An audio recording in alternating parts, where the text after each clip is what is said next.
So, like you said, crowdsourced disaster response. I live in San Antonio, Texas. Recently had the first of a series of hurricanes hit the area pretty badly, Hurricane Harvey.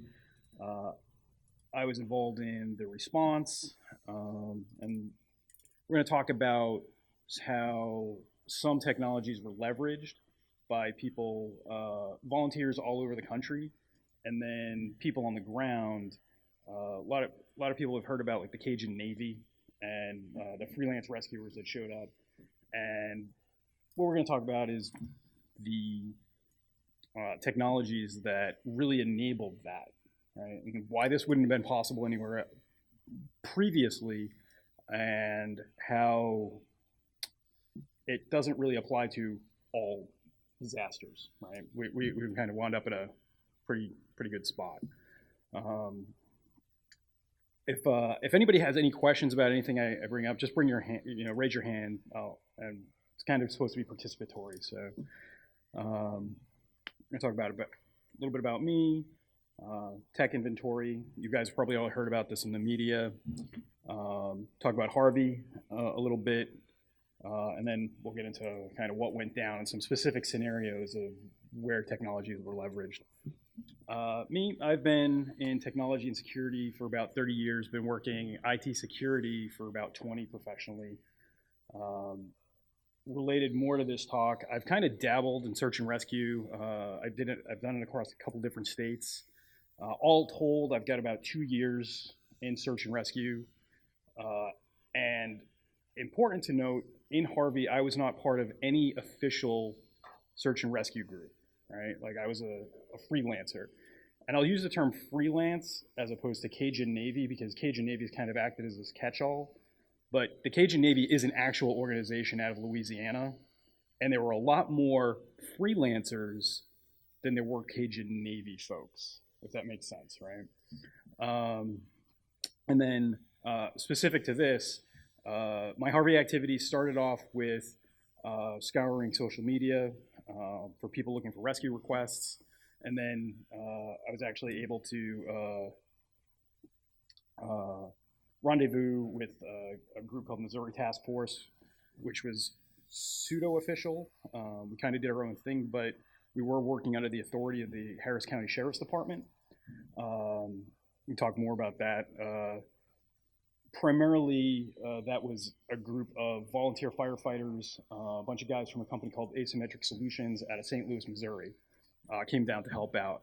And then when they rolled up and headed back to St. Louis, I stuck around and did some freelance, connected with Cajun Navy folks, and kind of kept, at that point, we were really just delivering goods. It wasn't active rescue. So this is a quote from Tim Berners-Lee.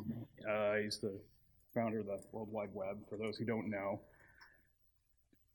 I'm a little older than some people. Some of you guys are younger, some of you guys are older. You might remember this, but back in the 90s, and really the late 80s into the early 90s, there was this new thing. It was the internet, there was the web, there were these things that were kind of rolling out.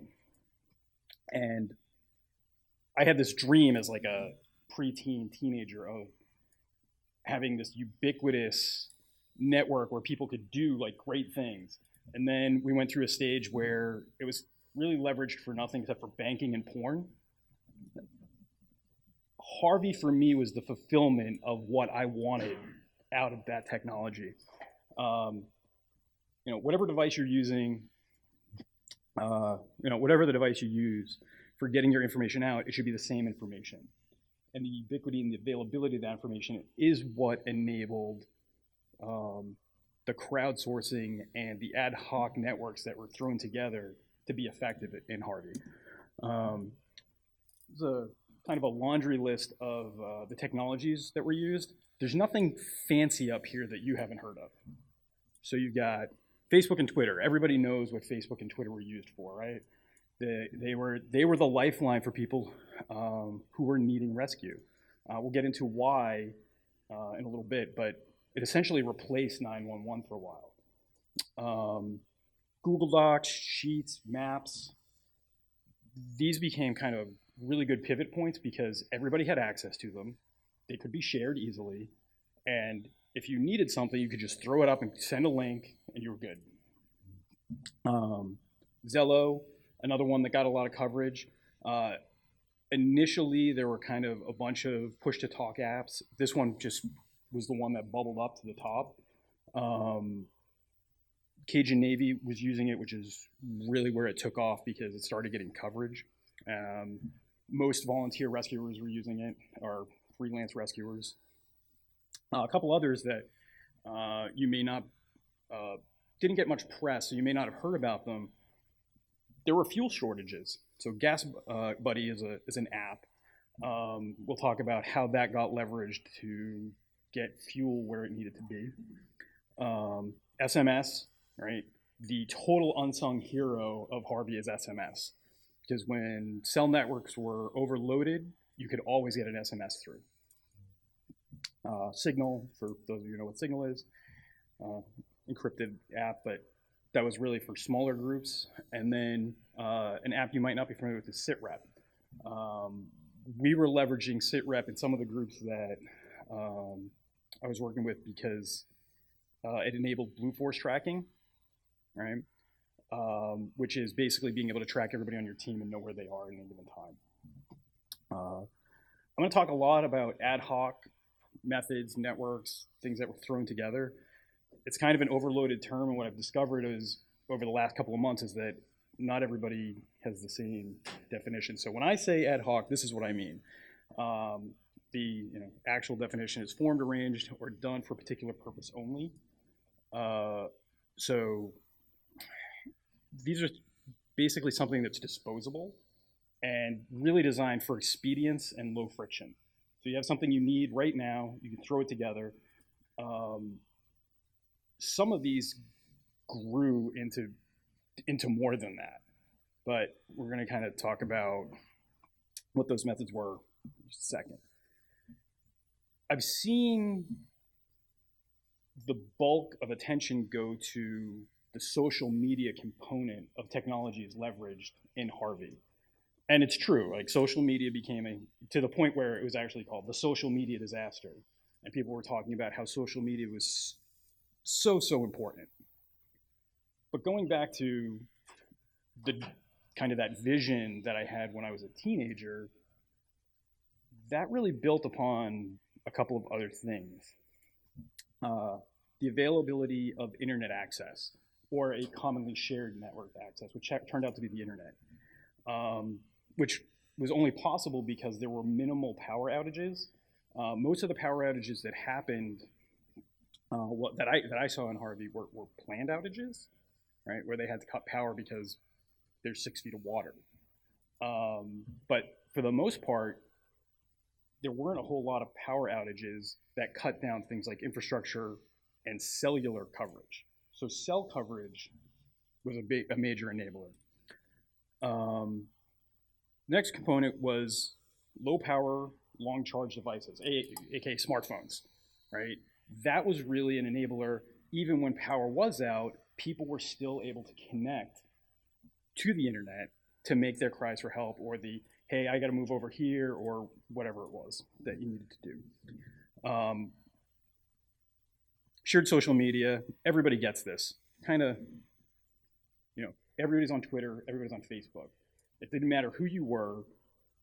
You knew if you were like an elderly person who wasn't on Twitter, you could get in touch with one person who could get your address for you on Twitter, right? Again, SMS pretty much always worked when nothing else did. And this is more of a process issue, but there was very fast acceptance by the official response to use these ad hoc methods, right? So the Houston Police Department, when they got overwhelmed, sent out a message that said, if you have a boat and come help, please come help, right? They were also posting official drop-off points, things like that. There was some friction with some emergency operations centers and various groups that kind of wanted to stick to a different model. but as effectiveness was proven, they shifted as well. We're gonna do a quick short. Lost thing. Oh, there we go. So Harvey by the numbers. Port Aransas, Texas. I worked mostly Houston, Beaumont, and Port Arthur. That's where I worked. I worked at kind of that triangle. But Port Aransas, Texas, observed wind gusts of 130 plus miles an hour. In Rockport, Texas, a cargo trailer was kind of thrown through the courthouse.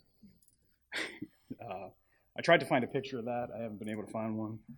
Beaumont, Texas, local rivers shut down the water service, even for days after the rain stopped and everything. That they didn't have water.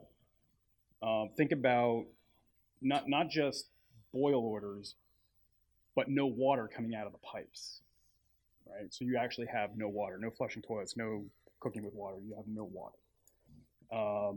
Houston, 25-30% of the county was underwater, somewhere between 3 and 6 feet, depending on where you were. Lots of rain, right? And Houston, that was really the real problem was the water, just pure volume of water. And it wasn't just Texas. I put this down here because I have a tendency to focus on the area that I worked, but Louisiana, there were parts of Louisiana that got smashed just as bad as Texas. Down on the coast, the wind damage was crazy. I'm talking mostly about what worked where the flooding was. Down on the coast, I know that there were more power outages, there were cell tower outages, things like that. So I don't know exactly what systems they used. This is a pretty common picture. Everybody's seen this. That's the kind of water we're talking about. This is a video I shot. This is several days after the rain stopped. Right? So you're talking about somewhere between 4 and 6 feet of water everywhere there was a bayou running through Houston.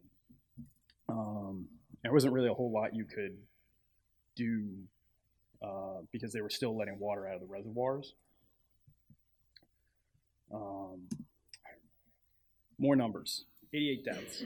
Some of those were rescuers. The only officially reported rescuer deaths that I'm aware of were some freelancers, may or may not have been associated with the actual Cajun Navy. They were, a lot of people were not well trained for what they were doing. And these guys were out there and they were doing, what they thought was right. And their boat drifted into some downed electrical lines. Most of the people that were in the boats suffered severe third-degree burns, but a couple of the rescuers didn't really know what to do, so they actually jumped out of the boat into the water with high voltage, right? So approximately 72,000 people rescued, approximately 30,000 people displaced,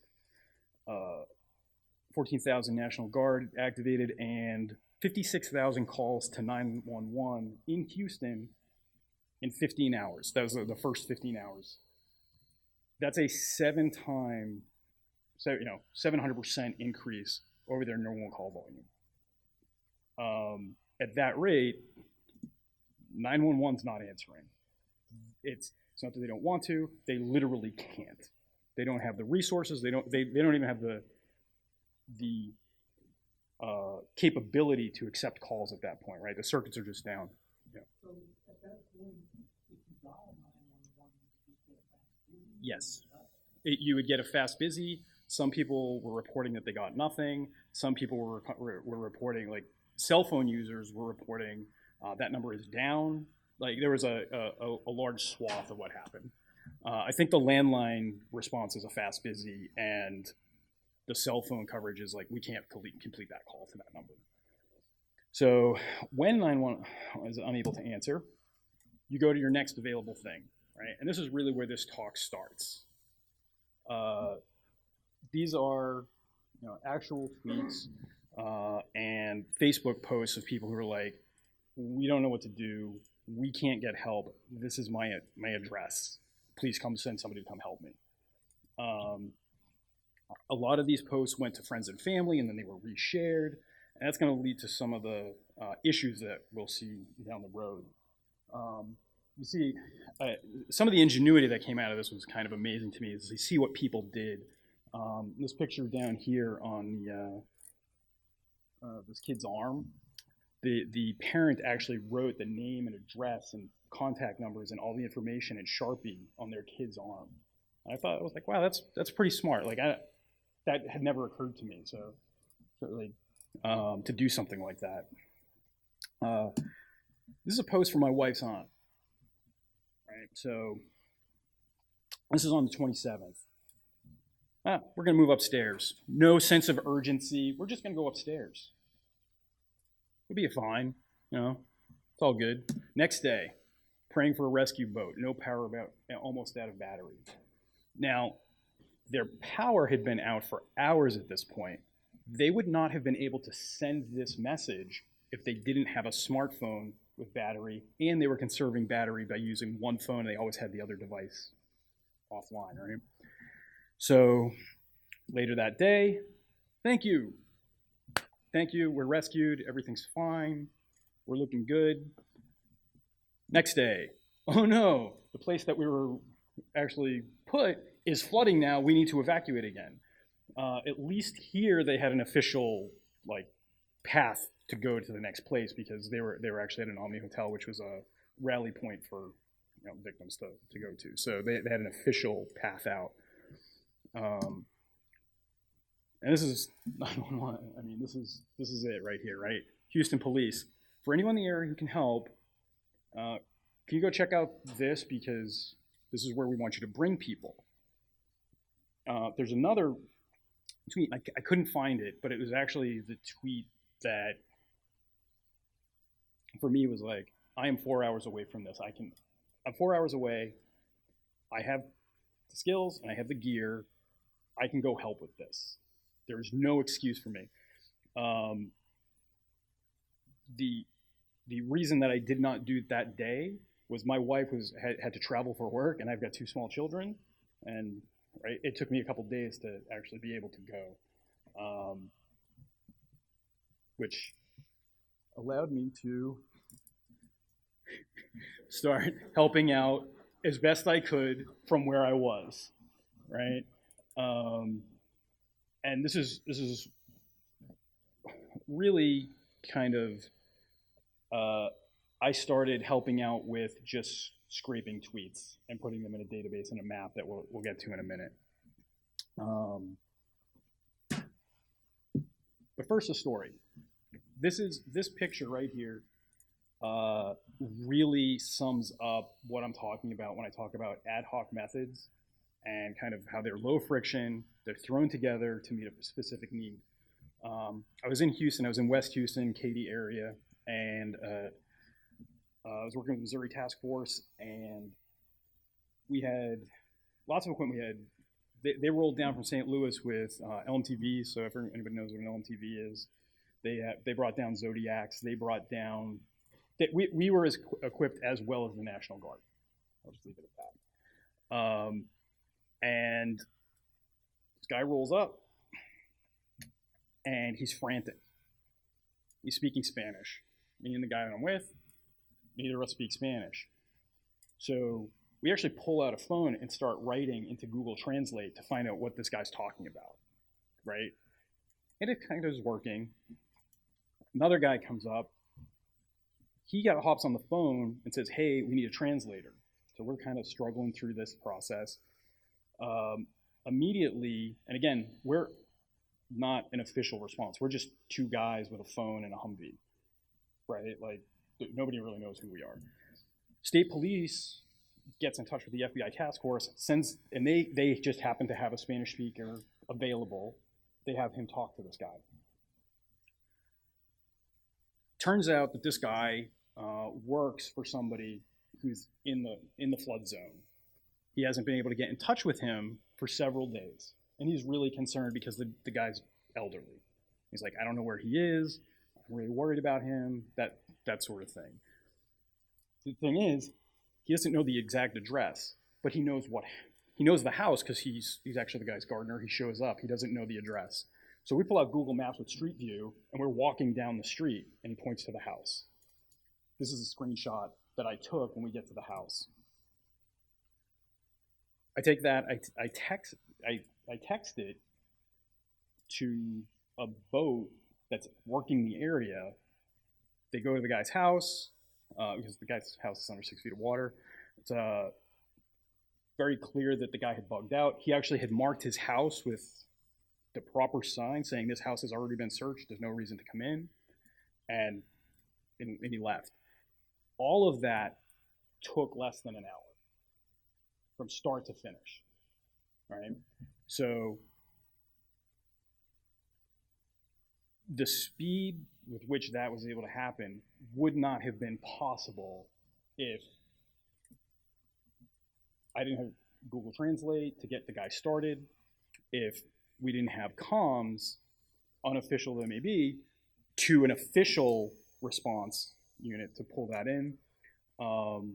The Google Maps with Street View to go down, to walk down the street until it was like, that's the house. The ability to send it out to a boat crew rather than, right? So a lot of these things people take for granted, but 10 years ago, these things really didn't exist with the ubiquity that they do now. So,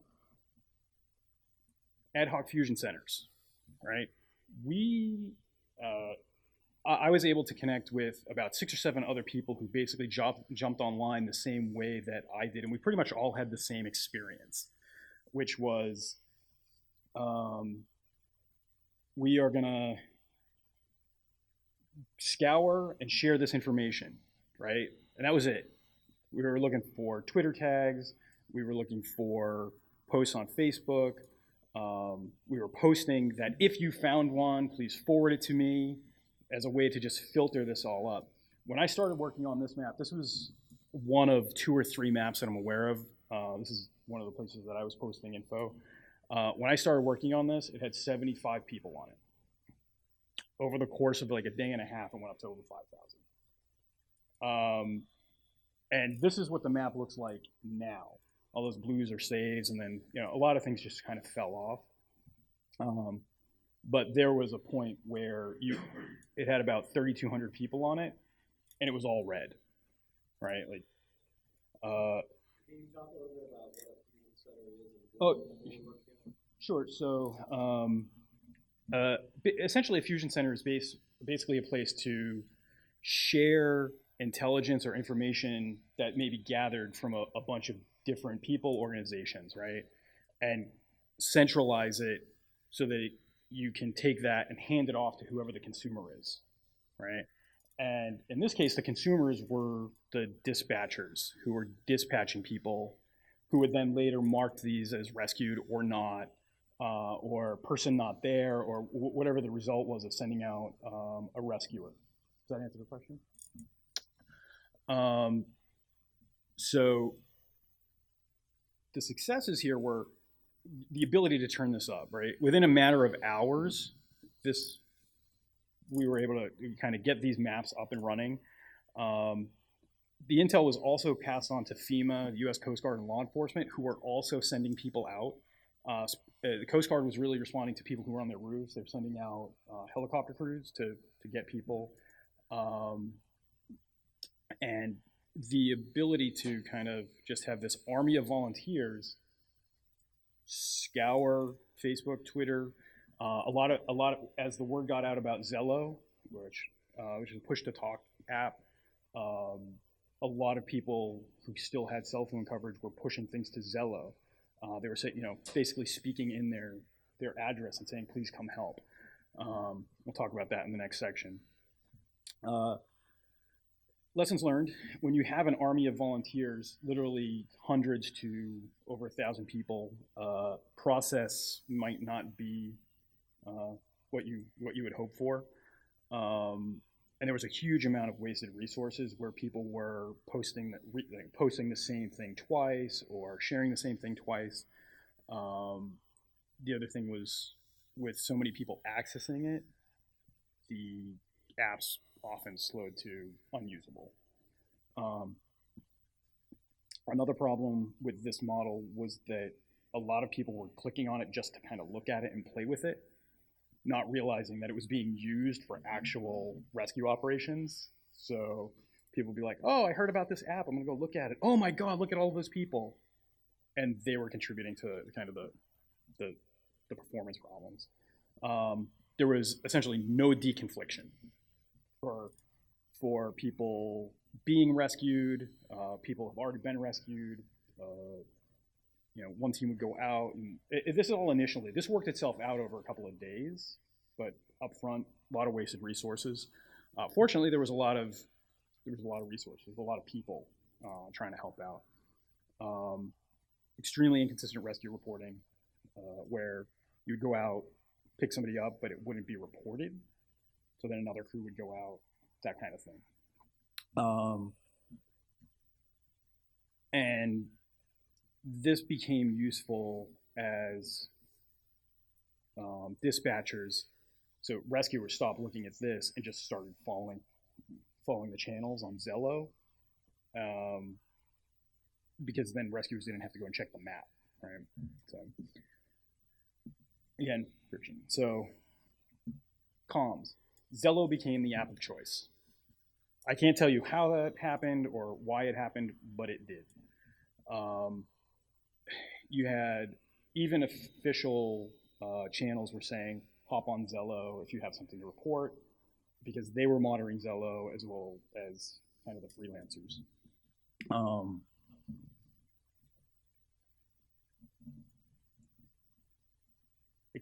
And that convergence happened really fast, like under a day. People really self-organized under the Cajun Navy model of having dispatchers and kind of self-nominating themselves as dispatchers. There was actually processes written up so that if you were going to hand off to another volunteer to become a dispatcher, who wanted to be the dispatcher, and you were going to go like get some sleep, they actually had some processes that they did put in place pretty quickly. Channels were monitored by official response. Lessons learned: try to fact check everything. There was a fair amount of poor information flowing through some of these channels, and it was not due to malice or people trying, and it was kind of reported that way in the media for a couple of days, where specifically about there being looters and gunfire and all this stuff, and it was really just kind of propagated through, hey, I heard this thing, and it would kind of float around. Dispatcher owns a channel was really important. There were a lot of rescuers who would kind of try to hijack channels and be like, and that didn't really work, and dispatchers were really good at shutting that down. People not knowing what to do on the rescuer side, kind of led to a lot of friction. Something to really take away from this is people really did rise to the occasion, right? People who had never done anything like this before in their lives and probably never thought they would, did some really amazing things over the course of a few days. That said, people who do things for a living, there were volunteers from Tableau, Facebook, Google, who were working on tools both for the official response as well as the kind of the freelance response. The biggest kind of efficiency that I saw with this was when somebody said, hey, we should post pictures instead of listening to people's voices, right? So that rescuers don't have to sit there and kind of listen 10 times in a row. They can just look at it and see an address written down. And you can see here, that's what somebody did. Somebody actually attached the information for a rescue as an image instead of a voice. Also, note some of the usernames There were some really good ones. Yeah, so it was good that a lot of people didn't take it too seriously. I'm still trying to have some humor and some dark humor in there as needed. This is a buddy of mine. So logistics. A lot of rescuers showed up, didn't have gear, right? So a lot of people showed up with boats, but buddy of mine had some former special forces guys who are now TAC meds literally fly into Dallas, hop on a car, and drive to Houston with really no plan other than we'll get there and we'll figure it out from there. And as soon as they hit the ground in Dallas, they made some phone calls. They're like, hey, we need boats, we need gear, we need PFDs, life jackets, flotation devices, helmets. Like, we need swiftwater rescue gear. If you note the dates, they hit the ground in Dallas on the 29th. On the 30th, Eric was driving from Dallas to Houston with his 3-year-old son and a truck full of gear, which I covered up. But those guys right there, that's the gear they're carrying was put together in under 24 hours. So from 48 hours from the time that they hit the ground in Dallas, they were out doing rescues from zero. All of that was through donations. Yeah. No, that's National Guard. So there was some flexibility for guys with the right skills to kind of attach. And we can talk about that offline if you want. So some more ad hoc logistics. This didn't get a whole lot of coverage because there really wasn't a fuel shortage so much in the disaster areas, right? Like, a lot of fuel was redirected there. But because the refineries got shut down, there were several in surrounding areas. So San Antonio had an issue. Dallas had an issue for a few days. And it was mostly panic buying, right? It was a completely avoidable thing. But it doesn't matter when you need gas, right? Like, what the cause is. And I was getting ready to push out to Houston, and I needed gas. So I contacted a couple of guys and had people scraping this thing, Gasbuddy, if you're not familiar with it. I had never heard of it. Basically, prices for gas stations, right? Like, prices, availability of gas, that kind of stuff.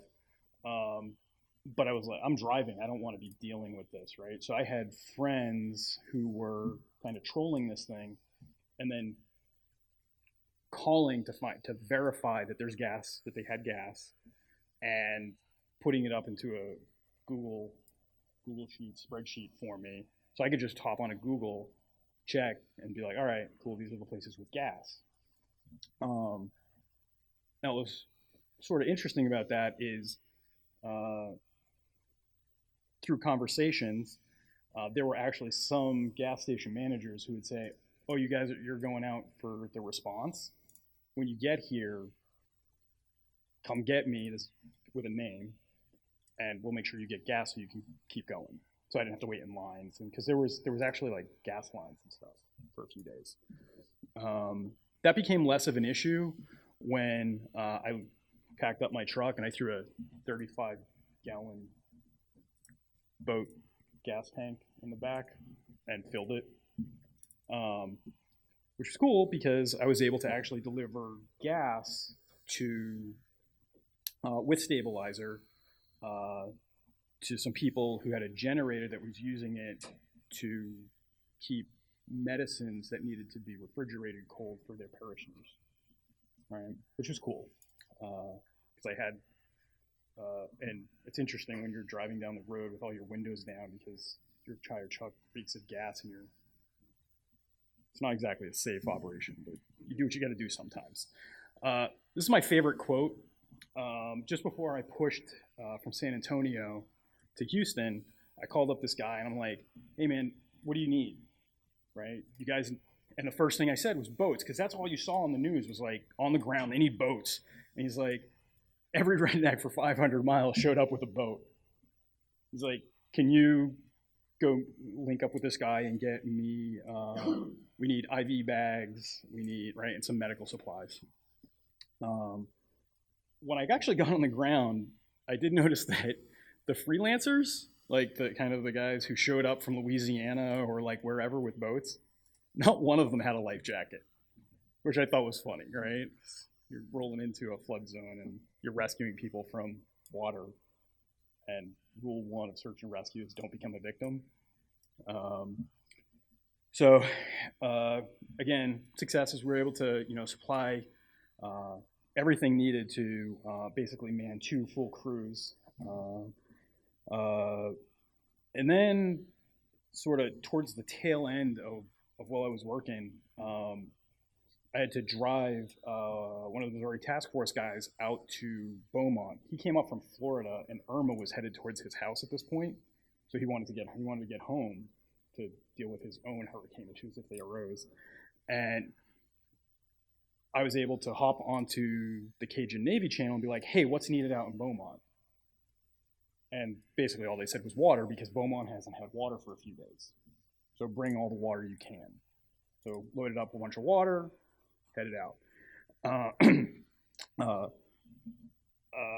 Through some donations that various people got or gave, I got a boatload of DEET, which is not something really a lot of people thought about.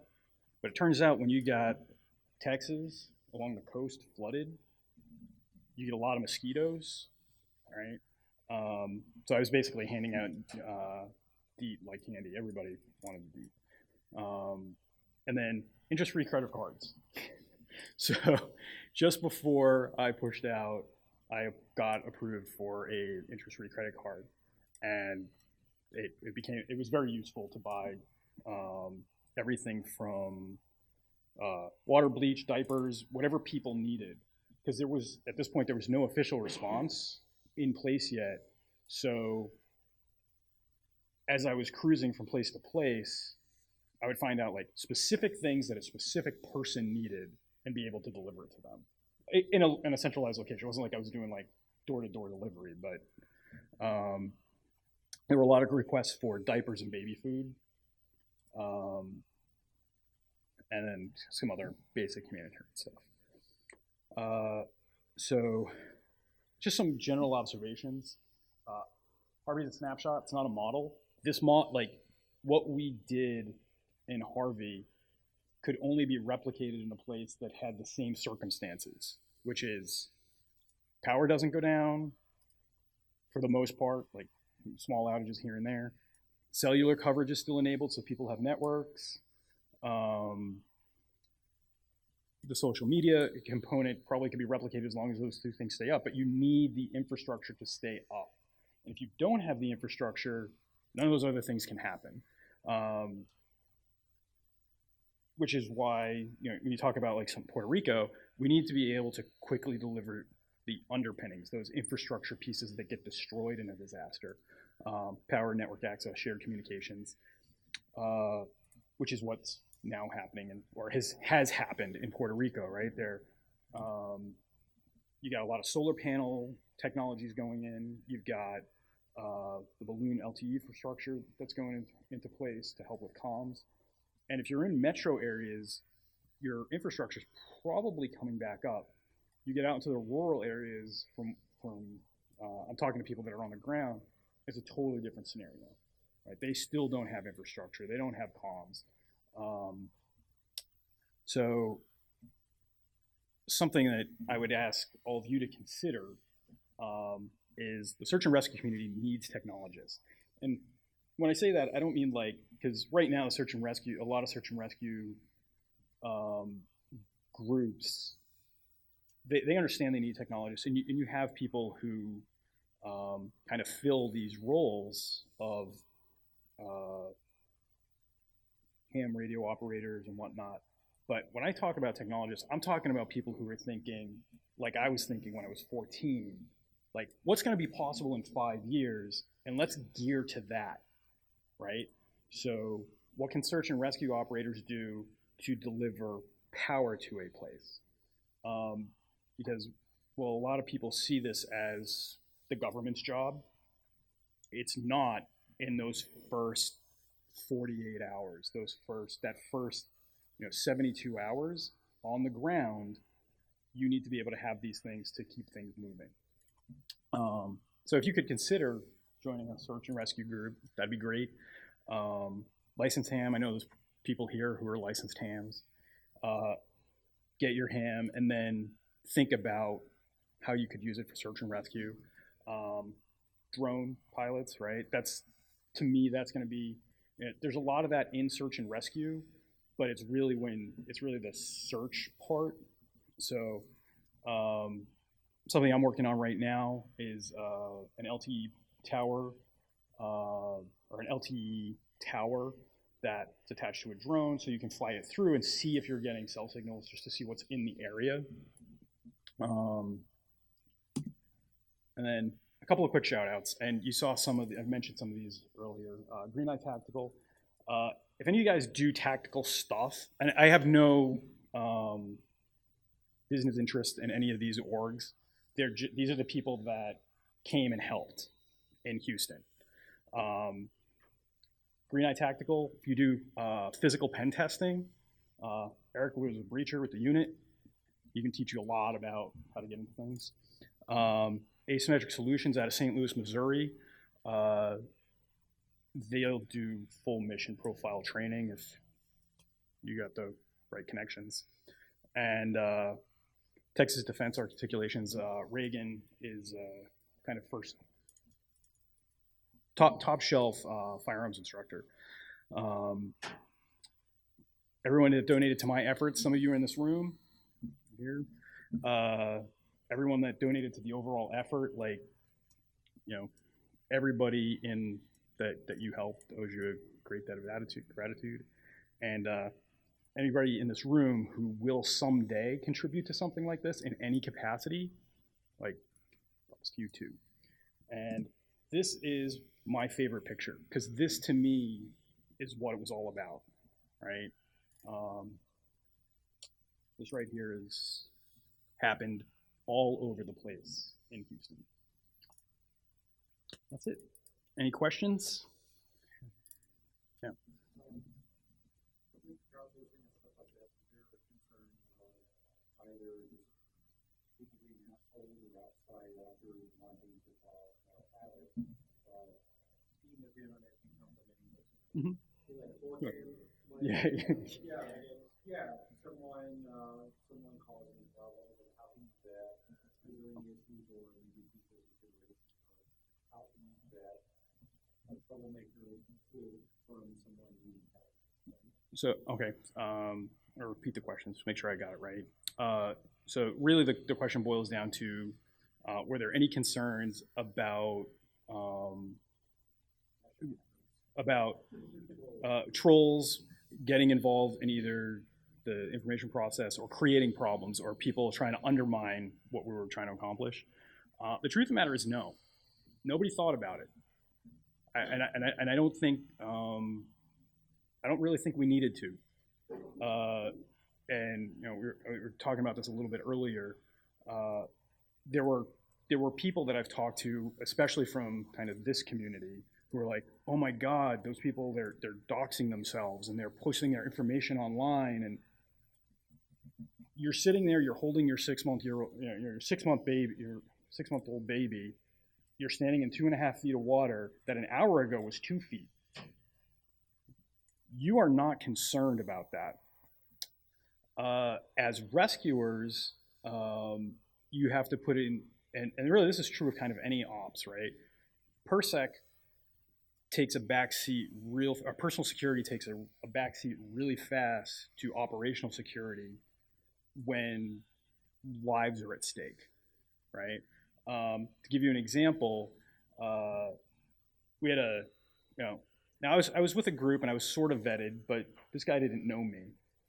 And the LMTV that we were rolling in had, after being in, 5.5 feet of water for days, had gotten water into their transmission case, and the transmission fluid looked like a milkshake.